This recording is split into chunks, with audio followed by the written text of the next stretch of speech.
Russia launched hundreds of drones and dozens of missiles at Ukraine overnight, killing at least one person and injuring several others. Thousands of people took part in anti-immigration marches organized by the far-right Confederation Party in Poland on Saturday. U.S. Ambassador to Turkey and Special Envoy for Syria Tom Barrack announced early on Saturday that Israel and Syria had agreed to a ceasefire. Russia launched hundreds of drones and dozens of missiles at Ukraine overnight, killing at least one person and injuring several others. The Black Sea port city of Odessa was struck by 20 drones and a missile, sparking a fire in an apartment block. 5 people were rescued from the building, including one woman who later on died. A series of explosions were also heard in Pavlograd in the Dnipro region, damaging critical infrastructure and a residential building. According to local authorities, it was the largest attack on the city since the start of Russia's full-scale invasion. Moscow has been recently intensifying its long-range attacks on Ukraine, often firing more drones in a single night than it did during entire months in 2024. Meanwhile, Russia's defense ministry said it shot down 71 Ukrainian drones overnight, 13 of which were reportedly shot down as they approached Moscow.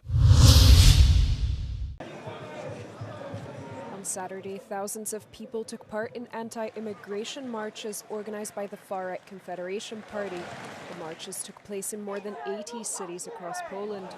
Demonstrators demanded the closure of the borders with Lithuania, Ukraine, Belarus and Slovakia, citing concerns over their security. Wielcy Polacy to byli Polacy tacy jak nasz wielki król Jan III Sobieski, który muzułmanom, którzy chcą się wedrzeć do Europy, dał całkiem co innego niż azyl i wszyscy wiemy co. Counter-protests against the Confederation marches were also held in several cities on the same day.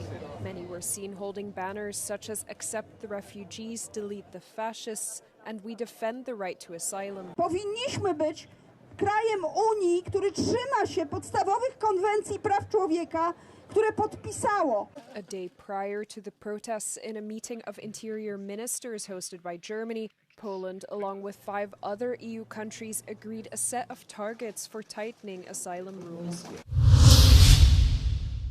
U.S. Ambassador to Turkey and Special Envoy for Syria announced early on Saturday that Syria and Israel had agreed to a ceasefire.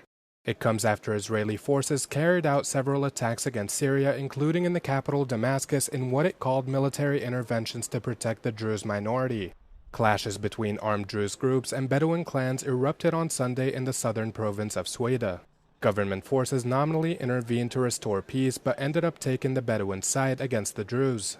Israel responded by launching dozens of airstrikes on convoys of government fighters and even targeted the Syrian Defense Ministry headquarters in central Damascus. The fighting came to a brief halt following a U.S.-brokered truce between Syria's government and Druze groups on Wednesday. Druze militias were responsible for overseeing internal security as government forces pulled out, but instead clashes with Bedouins flared again. Syrian interim president Ahmed al-Shara said special forces will be deployed to Sueda to break up clashes and resolve the conflict on the ground. The UN says that clashes have killed hundreds, displaced tens of thousands, and severely disrupted essential services like water and electricity. At least 34 people died after a tourist boat capsized during a sudden thunderstorm in Vietnam's Halong Bay, local state media reported. 8 people are believed to be still missing. The vessel was carrying 48 passengers and 5 crew members, all Vietnamese nationals. A sudden storm with strong winds caused the vessel to turn upside down. A rescue team managed to save 11 people and recover 27 bodies. 8 of them were children. The tragedy comes as a new tropical storm is headed towards the north of the country. It is expected to make landfall early next week.